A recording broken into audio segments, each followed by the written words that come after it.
Wenyeji wa kijiji cha Nang'oma katika eneo bunge la Matayos, kaunti ya Busia, wanaendelea kuishi kwa mshangao baada ya mama mmoja kujitangaza kwamba yeye ndiye Maria, mamake Yesu katika eneo hilo.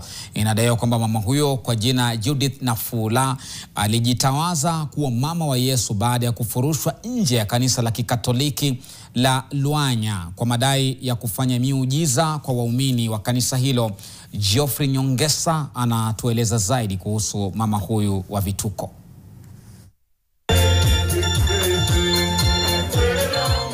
Mama huyo ambaye amekuwa muumini wa kanisa la Kikatoliki kwa miongo kadhaa anadai kupokezwa upako wa Roho Mtakatifu kutoka kwa Muumba wake. Na light ndiyo ilitoka juu na ikashuka chini na sauti ikatoka katikati.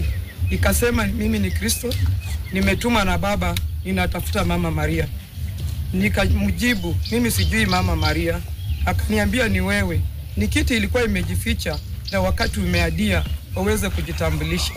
Ni tukio ambalo limekuwa gumzo katika mitaa na vijiji eneo hilo nzima la Matayos na kugeuzwa kuwa kivutio cha utalii kwa wenyeji na hata raia wa kigeni wanaofika eneo hilo kushuhudia kinachojiri na hata kupokea uponyaji. Hiyo mlima nililala kwa miezi miwili. Nikuanga pale mwezi inashuka chini. Inanionyesha kila kitu. Ikifika asubuhi ananiambia, enda ambia watu Yesu wa Nazareti anapita. Kutoka saa hiyo mimi nikastuka sana, wakamwambia yeye ni Maria, na baada ya kumuongelesha tena wakarudi kwangu wakaniambia mimi ni Joseph. Sasa nyumbani watu wameanza kumjua na wote wamerudi, wameanza kujua kweli ile ilikuwa ni kipawa. Ni wengi wamepona. Wale walikuwa wazai wakaanza kuzaa. Unabii wa mama huyo umetajwa na familia yake kuwa kipekee na wenye manufaa kwa jamii eneo hilo, huku ikisema unabii huo ni mwito kutoka kwake Mwenyezi Mungu. Na Mungu huyu ni wa maajabu. Sijui watu nao walijuaje ati maombi huyu inaendelea hapa. Mimi nilikuwa nasikia tu watu wanakuja. Watu wanakuja tu kuombewa. Sasa nilikuanga nikiongea hiyo kitu, wanasema mimi ni mwendazimu.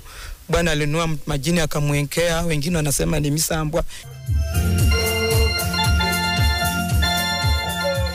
Tukio hili linajiri wakati serikali iko kwenye mchakato mzima wa kudhibiti namna madhehebu mbalimbali yanavyoendesha shughuli za maombi ili kuzuia visa vya utapeli kwa Wakenya. Geoffrey Nyongesa, NTV.